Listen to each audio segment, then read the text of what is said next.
वक्फ संशोधन बिल को लेकर के देश के अंदर मचे घमासान के बीच मोदी सरकार को चौंकाने वाली एक और बड़ी खबर सामने आ रही है। आप सब जानते हैं कि वक्फ अमेंडमेंट बिल के खिलाफ देश में मुस्लिम तबके के लोग और कई सारे दूसरे तबके के लोग लगातार इस बिल का विरोध कर रहे हैं। मोदी सरकार कह रही है कि हम इस बिल के जरिए जो पहले का वक्फ बोर्ड है उसमें करेक्शन करना चाहते हैं, उसको और अच्छा बनाना चाहते हैं। लेकिन इस बिल के जरिए जो चीजें इसमें लाने की तैयारी की जा रही है, इसका लगातार कई पार्टियां, एक तबके के लोग विरोध कर रहे हैं, जिसके बाद जेपीसी के जरिए लोगों से राय मांगी गई। कहा गया कि भाई आप क्या चाहते हैं, क्या यह बिल आप लोगों को पसंद है या नहीं। तो इस पर मुस्लिम तबके के लोगों ने, मुस्लिम समुदाय के लोगों ने ईमेल के जरिए अपनी राय रखी और उसका आंकड़ा कई बार सार्वजनिक भी किया गया था। लेकिन अब एक और आंकड़ा सामने आया है वक्फ अमेंडमेंट बिल के खिलाफ लोगों के द्वारा भेजे गए ईमेल का, जो कि अपने आप में चौंकाने वाला है। कई करोड़ लोगों ने इस बिल का विरोध किया। पूरी रिपोर्ट आगे दिखाएंगे, साथ ही साथ एक और बड़ी खबर। आप सब जानते हैं कि झारखंड और महाराष्ट्र के अंदर विधानसभा चुनाव की तैयारियां जोरों शोरों से चल रही हैं। कई पार्टियां अपने नेताओं को लगा चुकी हैं, मैदान में उतार चुकी है कि किसी भी तरीके से वो इन चुनावों को जितवाएं। और इसी कड़ी में असम के सीएम हेमंत बिश्व शर्मा को भी बीजेपी ने झारखंड में उतार दिया है। लेकिन हेमंत बिश्व शर्मा खुलेआम चुनाव आयोग की गाइडलाइन की धज्जियां उड़ा रहे हैं। हिंदू मुस्लिम करके किस तरीके से वोट बटोरने की कोशिश कर रहे हैं, उनका एक वीडियो वायरल हुआ है, जिसमें आप देखिए मुसलमानों को बदनाम करने, उनके खिलाफ हिंदू समुदाय के लोगों में जहर भरने की कोई कसर हेमंत बिश्व शर्मा नहीं छोड़ रहे हैं। आगे इनका पूरा वीडियो दिखाएंगे। साथ ही साथ देश के प्रधानमंत्री नरेंद्र मोदी का एक झूठा ट्वीट अब वायरल हो गया, जिसके बाद उनकी किरकिरी हो गई है। किस तरीके से इस पर भी जानकारी देंगे, उससे पहले छोटी सी रिक्वेस्ट है, अगर वीडियो पसंद आए तो लाइक जरूर करिए, चैनल पर नए तो सब्सक्राइब करने के बाद बेल आइकन को प्रेस करना ना भूलें। सबसे पहले स्क्रीन पर आप लोग ये खबर देखिए। 3,66,00,000 मुस्लिम वक्फ अमेंडमेंट बिल के खिलाफ अपनी राय जेपीसी को दे चुके हैं। वक्फ संशोधन बिल को दरकिनार करे सरकार, यह कहते हुए all India Muslim Personal Law board ने इस रिपोर्ट को सार्वजनिक किया है। पूरा मामला देखिए। All India Muslim Personal Law board ने शनिवार को कहा है कि अगर मुसलमान विधेयक में संशोधन नहीं चाहते तो इसे दरकिनार कर देना चाहिए। All India Muslim Personal Law board के महासचिव मौलाना मोहम्मद फजलुर रहीम मजदीदी ने बेंगलुरु में एक प्रेस कॉन्फ्रेंस को संबोधित करते हुए कहा, महज 13 दिन में 3,66,00,000 से ज्यादा मुसलमानों ने ईमेल के जरिए वक्फ संशोधन विधेयक पर अपना विरोध जताया है। जब मुसलमान इस विधेयक को नहीं चाहते हैं तो सरकार को इसे दरकिनार कर देना चाहिए। All India Muslim Personal Law board ने कहा कि संयुक्त संसदीय समिति जेपीसी ने इस मुद्दे पर जनता की राय मांगी थी। मस्जिदी ने आगे कहा, इससे पहले वक्फ बोर्ड के लिए लाए गए सभी संशोधनों का उद्देश्य इसे मजबूत करना था। हम जानते हैं कि मौजूदा विधेयक वक्फ बोर्ड को कमजोर करेगा। यही वजह है कि All India Muslim Personal Law Board इन संशोधनों को स्वीकार नहीं कर रहा है। यह भी तय करेंगे कि इस मामले को कानूनी रूप से कैसे निपटाया जाए। यानी कि एक तरफ तो जनता की राय जो कि बीजेपी के इस अमेंडमेंट बिल के खिलाफ है, वहीं दूसरी तरफ all India Muslim Personal Law board ने भी तमाम तैयारियां इस बिल के खिलाफ कर ली है कि किसी भी हालत में हम इस बिल को देश के अंदर या फिर वक्फ बोर्ड के अंदर इंप्लीमेंट नहीं करने देंगे। अब देखना यह होगा कि आगे इस पर क्या होता है। लेकिन हां, मुस्लिम समुदाय के लोगों ने वाकई रिकॉर्ड तोड़ दिया है दोस्तों।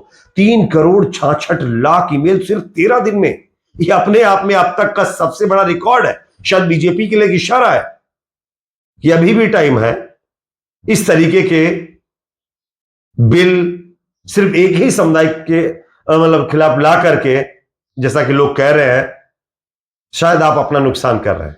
एक और बड़ी खबर आ रही है दोस्तों। आप सब जानते हैं कि चुनाव आयोग निष्पक्ष चुनाव करवाने का दावा करता है। इससे पहले जब महाराष्ट्र झारखंड चुनाव की तारीखों का ऐलान किया गया, चुनाव आयोग ने बहुत बड़ी बातें करी और कहा कि हमारे तमाम अधिकारी ग्राउंड पर मौजूद है। किसी भी तरीके की कुछ भी घटना हमारे द्वारा बनाए गए नियमों के खिलाफ होती है तो हम किसी भी व्यक्ति को बख्शेंगे नहीं। लेकिन यह सिर्फ और सिर्फ चुनाव आयोग की मीडिया के दौरान दी गई प्रेस कॉन्फ्रेंस में ही सिमट कर रह गई हैं। ये तमाम बातें, तमाम वादों पर कतई काम नहीं किया जा रहा है। क्यों? मैं आपको एक वीडियो दिखाना चाहता हूं। यह वीडियो असम के सीएम हेमंत बिस्व शर्मा का है, जो कि झारखंड के एक चुनावी सभा को संबोधित करते हुए किस तरीके से मुसलमानों के खिलाफ हिंदू भाइयों के जहन में जहर भर रहे। जरा सुनिए, उसके बाद इसकी चर्चा करते हैं। हमेशा के लुप्त हो जाएगा, हम हारेगा ना। ये पीताम्बर नीलांबर सिद्धू कानू भगवान बिरसा मुंडा का भूमि इरफान अंसारी आलमगीर आलम लूट लेगा ये लोग। हमारा बेटियों को लूटा, हमारा जमीन को लूटा, हमारा सरकार को लूटा, हमारा अहंकार को लूटा। हमें आवाज उठाना है, हमें एक होना है। बीजेपी, आजसू, जनता दल, लोक जनशक्ति पार्टी, ये जो एनडीए है ना, ये एनडीए को वोट देके हम झारखंड को एक नया झारखंड बनाना है। अटल बिहारी वाजपेयी। सुन लिया ना आप लोगों ने? अगर समझ में नहीं आया तो फिर से जरा बैक करिए वीडियो को और सुनिए। ये नया झारखंड बनाने की बात कर रहे हैं। कह रहे हैं कि हम बटे तो ये इरफान अंसारी आलम हमें लूट ले जाएंगे। असम के बीजेपी के मुख्यमंत्री झारखंड चुनाव में इस तरीके के वाहियात बयान देते हुए नजर आ रहे हैं। आधिकारिक रूप से हमारा चुनाव आयोग इस तरीके के सीधे सांप्रदायिक बंटवारे के आधार पर वोट मांगने के प्रयास को दंडित करने के लिए प्रतिबद्ध है, लेकिन उसके बावजूद भी कुछ नहीं हो रहा है। क्या चुनाव आयोग के पास ये वीडियो नहीं जाते होंगे? क्या चुनाव आयोग इस वीडियो को नहीं देखते होंगे? चुनाव आयोग के अधिकारी, हिम्मत है बीजेपी नेताओं के खिलाफ कार्रवाई करने की। देखिए, धर्म के नाम पर बांट रहे, जबकि धर्म के नाम पर वोट भी कोई नहीं मांग सकता। ये शायद चुनाव आयोग के नियमों में शामिल है, लेकिन उसके बावजूद भी बीजेपी के नेता धड़ल्ले से तमाम चीजें कर रहे हैं, कोई कार्रवाई नहीं। इसी तरीके से आप देखिएगा, बैक टू बैक इनके इसी तरीके के बयान आने को मतलब जो है आएंगे, लेकिन क्या होगा? कुछ नहीं। ना बेरोजगारी की बात हो रही है, ना विकास की बात हो रही है, ना भ्रष्टाचार की बात हो रही है, ना महंगाई की बात हो रही है। सिर्फ हिंदू मुसलमान। आज इस देश के अंदर मुसलमानों से कई गुना ज्यादा हिंदू भाई, प्रधानमंत्री हिंदू, गृह मंत्री हिंदू, रक्षा मंत्री हिंदू। आप देखिए, अगर एक प्रदेश का सीएम छोड़ दीजिए, जितने भी प्रदेश हैं हमारे देश के अंदर, सब जगह हिंदू सीएम है। उसके बावजूद भी हिंदुओं को खतरे का डर दिखा करके ये लोग किस तरीके से वोट गेन कर रहे हैं। और ये बीजेपी नेता और मोदी जी के संस्कारी नेता हैं। क्या इनको किसी तरीके की चुनाव आयोग के द्वारा बनाई गई गाइडलाइन के खिलाफ जिसका ये उल्लंघन कर रहे हैं, उसके खिलाफ कार्रवाई नहीं इनके ऊपर की जाएगी? ये बहुत बड़ा सवाल है। एक और अपडेट सामने आ रही है दोस्तों, जो कि अपने आप में काफी अहम है। अब यहां पर आप लोगों ने देखा, झारखंड के अंदर हेमंत बिस्व शर्मा क्या कह रहे हैं कि हम बटेंगे तो डैश डैश डैश, लेकिन दूसरी तरफ यही नेता, इन्हीं की पार्टी के नेता यूपी में क्या कर रहे हैं, स्क्रीन पर आप देखिए। मुरादाबाद के अंदर एक सीट आती है कुंदरकी, मुस्लिम आबादी ज्यादा है। यहां पर बीजेपी के प्रत्याशी जो है रामवीर सिंह ठाकुर, चुनाव प्रचार के दौरान आप देखिए सर पर टोपी भी लगाए हुए हैं, गले में सऊदी अरब वाला गमछा भी पहने हुए हैं। यहां पर इनको मुसलमानों से कोई दिक्कत नहीं है। जहां पर इनको ऐसा लगता है कि हिंदुओं की वोट ज्यादा है, वहां पर ये हिंदू मुस्लिम करना शुरू कर देते हैं। आप देखिए ना, आपको तस्वीर में आपको दिखा रहा हूं, ये नेता वोट के लिए सिर्फ और सिर्फ जनता को पागल बना रहे। जनता को समझना होगा कि हमें वोट किसको देना है, किसको नहीं। अब ये तो बीजेपी नेताओं की बात हो गई। अब प्रधानमंत्री की बात कर लेते हैं। प्रधानमंत्री भी एक झूठे ट्वीट मामले में फंस गए और उनकी किरकिरी हो गई है। किस तरीके से, स्क्रीन पर आप लोग खबर देखिए। पीएम मोदी को कांग्रेस अध्यक्ष मल्लिकार्जुन खड़गे के बयान पर लंबा चौड़ा ट्वीट करना भारी पड़ गया है। पहले कांग्रेस अध्यक्ष ने पीएम मोदी पर तथ्यों के साथ हमला बोला, फिर बाकी नेताओं ने भी उन पर निशाना साधा है। बताया जा रहा है कि प्रधानमंत्री मोदी ने कांग्रेस के द्वारा तमाम राज्यों में किए गए वादे पर कटाक्ष करते हुए ट्वीट किया, जिसमें कहा कि कांग्रेस तो भाई जो है झूठ बोलती है, अपने वादे पूरे नहीं करती है।